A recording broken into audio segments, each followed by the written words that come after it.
Doña Julia, bienvenida, y de verdad que es un privilegio volver a tener con nosotros. Muchísimas gracias. Yo estoy seguro de que muchas vidas van a ser impactadas y van a ser tocadas por lo que usted nos va a compartir. Así va a ser.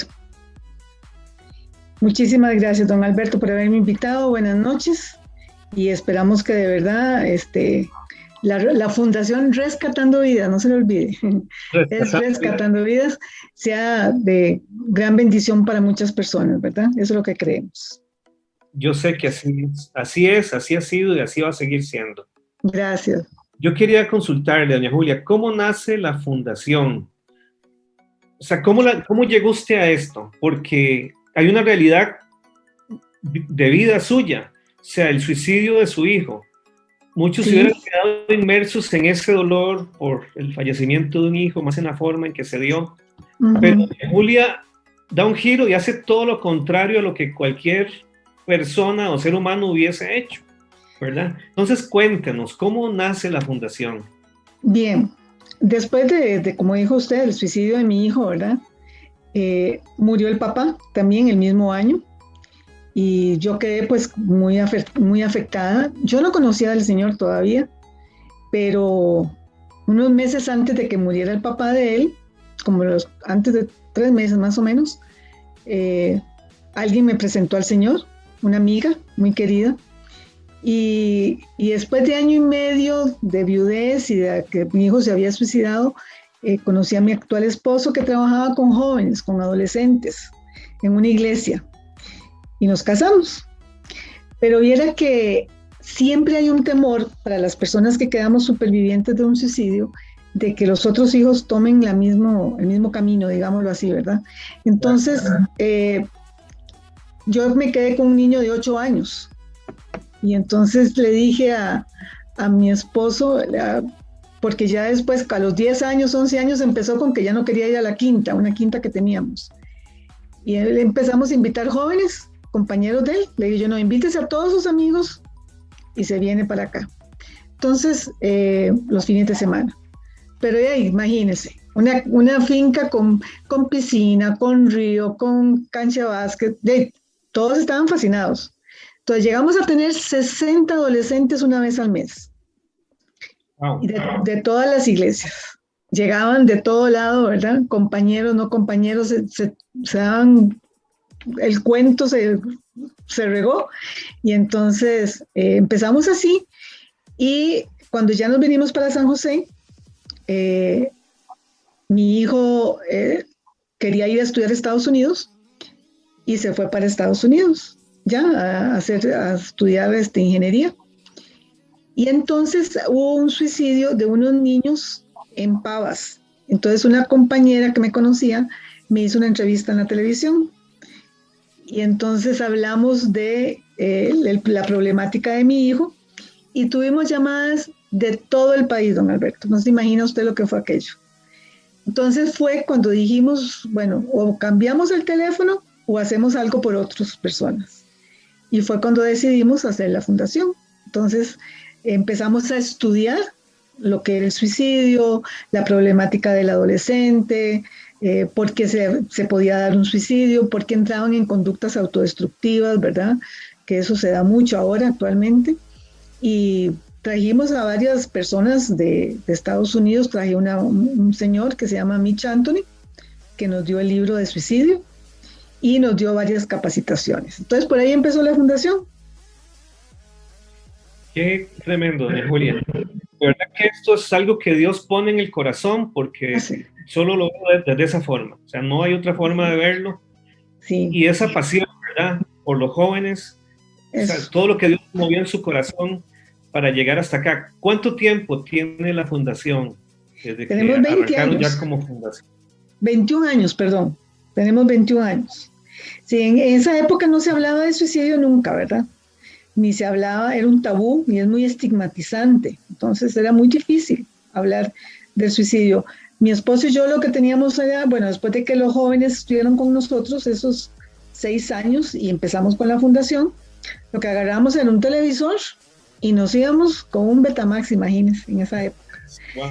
Sí, y nos íbamos a los colegios a hablarles a los muchachos con películas, con videos, con cualquier cosa que se nos ocurriera o que Dios pusiera en nuestro corazón, y les hablábamos de las crisis, de por qué estaban ellos también, o era necesario que ellos conocieran un poquito más del reino de Dios y del reino de este mundo. Habían escuelas que nos lo permitían, habían otros que no nos permitían hablar de eso, pero yo siempre, al hablar del testimonio, siempre decía, la única forma de salir de un hueco es con Dios. Si no, no hay ninguna otra forma. No hay psicología, no hay filosofía, no hay estilo de vida, no hay nada a nivel socioeconómico que lo pueda ayudar a uno. La verdad es que solo Dios. Y doña Julia, ha rescatado dos sentidos desde mi perspectiva, y si estoy equivocado usted me corrige. O sea, la perspectiva física, ¿verdad? Del joven, del ser humano, esta parte física, y la parte espiritual, porque usted es una mujer llena de Dios, y cuando yo la escucho hablar a usted, o sea, la presencia de Dios está en su vida. Gracias. Y esa gracia no es gratis, esa gracia es que Dios la da, y muchos, así como yo la veo, muchos la ven. Entonces, la parte espiritual también. Cuéntanos un poquito de esa experiencia, si yo estoy equivocado o si así es la realidad. Bueno, yo creo que la fundación empezó porque Dios quiso, no porque yo quisiera, ¿verdad? La verdad es que yo me agarré, como dice el salmista, del pozo más hondo, ¿verdad? Me agarré del Señor y Él me sacó de ahí. Y yo no tengo palabras con qué decirle a nadie más que Dios es algo tan maravilloso, ¿verdad? En la vida de nosotros, y que el Señor ha hecho cosas increíbles en nuestras vidas. Y de eso es que trato de hablar con los jóvenes, ¿verdad? Les hablo sobre la necesidad de que conozcan un poquito más, no solamente las cosas de este mundo, porque ellos pasan muchas crisis, don Alberto. Vea, hay crisis situacionales que todos pasamos, y hay crisis emocionales, hay crisis que vienen del entorno, ¿verdad? Entonces, al pasar yo lo que pasé con mi hijo, que yo no pude ver las señales, yo dije, la única forma de prevenir, porque el Señor me enseñaba de que no era tanto la intervención, sino la prevención. Y la prevención solo se logra con eso, ¿verdad? Hablando del Señor y que el muchacho salga de las tinieblas a la luz, ¿verdad? Y entonces empezamos en esa forma, y creo que verdaderamente la fundación se dio a conocer, y ahora yo creo que mucha gente la conoce, y nos han llamado muchísimo, hemos ido a todo lugar, hemos ido a Guanacaste, a La Juela, Punta Arenas, a escuelas, a colegios, a instituciones, pero como dice usted, solo la gracia de Dios, ¿verdad? Doña Julia, tal vez la pregunta suene muy obvia, pero ¿a qué se dedica la fundación? Ok, la fundación, el fin de la fundación es la prevención, definitivamente, ¿verdad? Aunque tenemos intervención y tenemos también para tratar con los sobrevivientes o con los supervivientes. Pero la idea de nosotros es prevenir. Entonces, ¿cómo hacemos la prevención? Dando a conocer las señales de alerta, dando a conocer las señales protectoras, por ejemplo, cuáles son los factores protectores que puede tener un muchacho, cuáles son los factores de riesgo, ¿verdad? Y así es como hemos trabajado durante 20 años. Y hemos ido, como le digo, a colegios, escuelas. Nosotros trabajamos con lo que llamamos el triángulo de la vida. El triángulo de la vida es padres, porque como a mí me sucedió lo que me sucedió, entonces padres, profesores y luego los jóvenes. Así es como hemos trabajado. Qué interesante. Sí. Padres, profesores y los jóvenes. Sí, vamos a un colegio y nosotros pedimos, bueno, primero tenemos que ir a los profesores. Entonces, les damos una charla a los profesores, como le digo, de factores de riesgo, factores protectores, cómo ayudar, cómo intervenir en una forma oportuna, eficaz, ¿verdad? Y luego les decimos, bueno, ok, vamos a escoger un grupo de jóvenes del colegio y les vamos a dar a ellos lo que llamamos habilidades emocionales.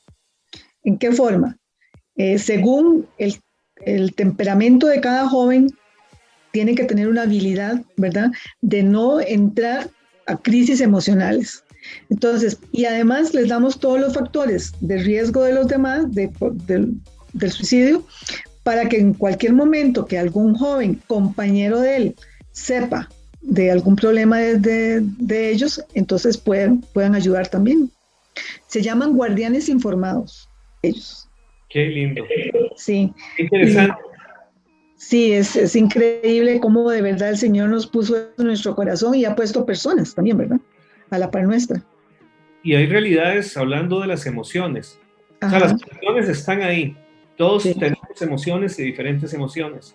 Ajá. Y desde la perspectiva mía como psicólogo, yo las emociones sí he dicho, es que las emociones no son malas. El tema es el manejo de las emociones. ¿Cómo manejo yo esa emoción?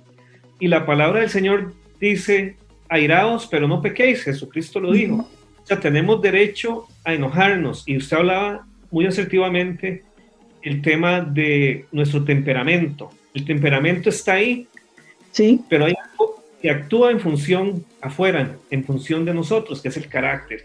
Entonces, todo eso está muy ligado. Y yo quisiera hacer una pregunta muy puntual en función de las emociones, porque estamos viviendo una realidad a nivel mundial, que es la pandemia del COVID-19. Ya tenemos más de un año de estar con esto. Y a nivel emocional, a muchas personas, muchos seres humanos se han visto afectados. Así es. Yo he visto personas tan afectadas aún más que a la enfermedad propia, por el tema de estar encerrado, por el tema de que perdieron un empleo. Y lo que quiero preguntarle puntualmente es respecto a los jóvenes. Usted que ha tenido el día a día y ha vivido este año y resto con esta pandemia y viendo en su fundación todos los jóvenes que han pasado, ¿cómo esas emociones han sido ahí cómo han estado ahí para ellos y cómo ha sido el manejo? Si pudiera explicarlo. Ok, bueno, como dice usted, todos pasamos crisis, ¿verdad? En la vida. Hay crisis evolutivas, situacionales, emocionales, ¿verdad? Los jóvenes, las que más a ellos les afecta son las crisis emocionales.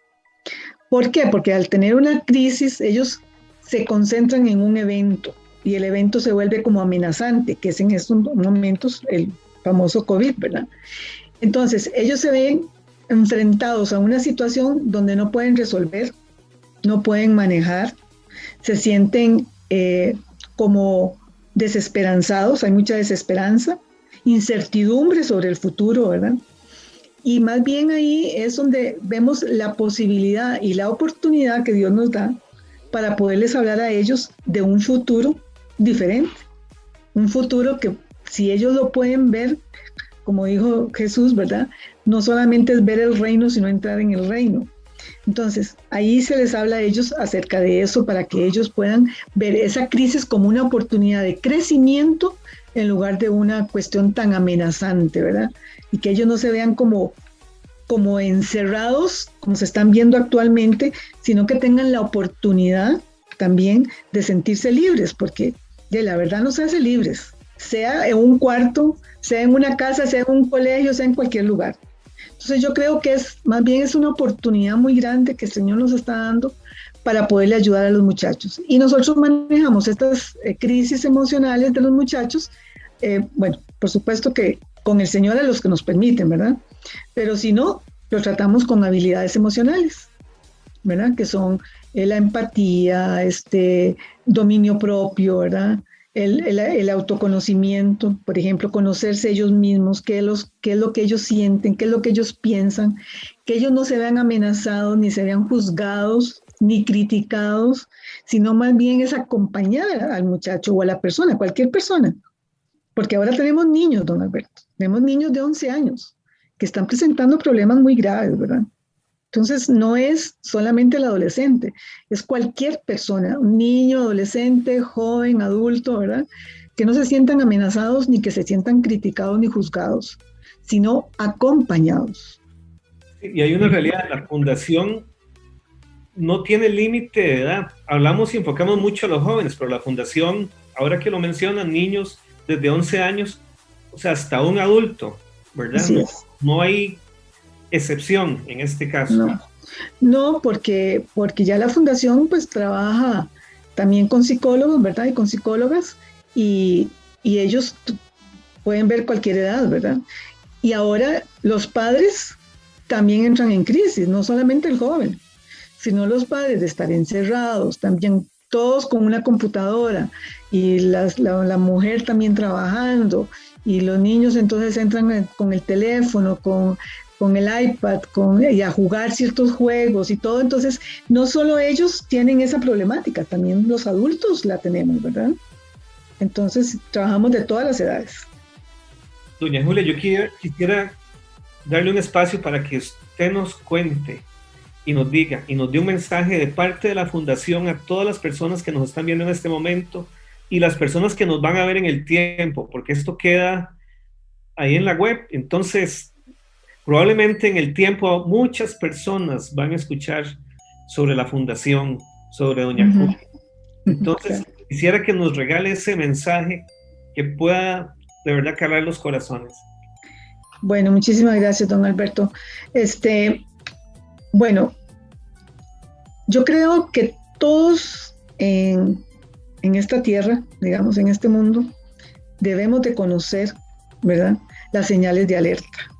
¿Cuáles son las señales de alerta? Ya sea para un adulto, para un joven, para quien sea o para un niño.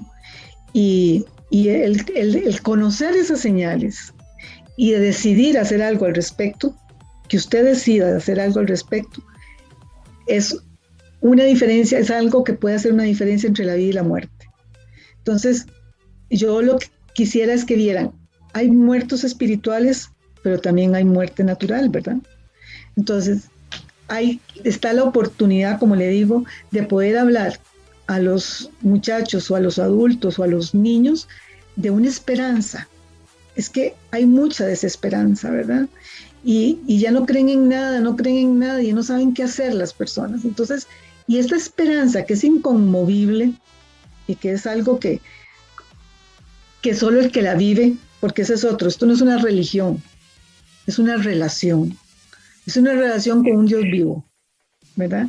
Y entonces eso le trae una esperanza a la persona de que hay una palabra siempre de aliento, de consuelo y una esperanza para un futuro de un reino mejor, ¿verdad? De lo que vivimos actualmente.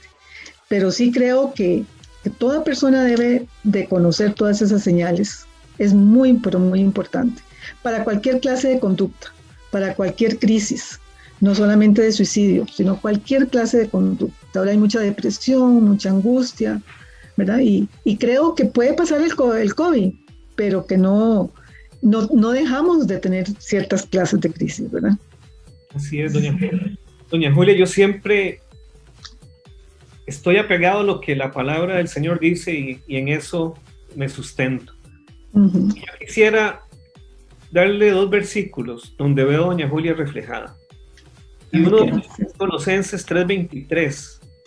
Dice, y todo lo que hagáis, hacedlo de corazón, como para el Señor y no para los hombres, sabiendo que del Señor recibís la recompensa de la herencia, porque a Cristo el Señor servimos. Aquí la veo reflejada porque usted está sirviendo a seres humanos, pero antes está sirviendo a Dios. Y esa recompensa suya, doña Julia, va a venir del Señor. Y yo quiero agradecer por todos esos años. O sea, si pudiésemos cuantificar cuántas vidas han sido rescatadas por la misericordia de Dios primeramente, pero por la pasión, el amor que Dios puso en su corazón, en la de su esposo, para que esta fundación haga la obra que el Señor quiere que haga. ¿Cuántas vidas? O sea, yo creo que no pudiésemos cuantificarlo, pero Dios es fiel y me siento muy gozoso y muy privilegiado de conocerla, conocer su fundación. Y quiero leerle otro versículo, que está en 1 Juan 3:18. Hijos míos, no amemos de palabra, sino de hecho y de verdad. Así es. Muchas veces nuestro discurso no es congruente con nuestras acciones. Exacto. Qué lindo que podamos de verdad no amar de palabra, sino que nuestros frutos, lo que hagamos, hable de lo que es nuestra vida y refleje esa gracia de Dios, doña Julia, que usted refleja. Muchas gracias, doña Julia. En nombre del programa Vivencias, de verdad que es un honor conocer personas como usted, lo que hacen, y le pido a Dios que bendiga su vida aún más. Muchísimas gracias, don Alberto. No sabe lo que es esas palabras para mí, porque a veces uno se siente que, porque no es por mí, de verdad, es la gracia de él, nada más. Si no fuera yo, a veces cuando oigo la canción de Jesús Adrián Romero, que no me vean a mí, sino que vean la gracia de él, ese es mi deseo, ¿verdad? Que todo el mundo pueda entrar a esa gracia de él, como yo lo entré, y mi esposo también. Muchísimas gracias, don Alberto. Un honor, doña Julia. Y muchas gracias a todos ustedes que nos ven desde sus hogares, desde sus carros, donde quiera que nos vean en el momento, que lo vean, que Dios me los bendiga y los guarde. Y gracias en nombre del programa Vivencias. Que Dios los bendiga. Muchas gracias, don Alberto, igualmente, y que todos tengan siempre una esperanza, ¿verdad? Una esperanza viva.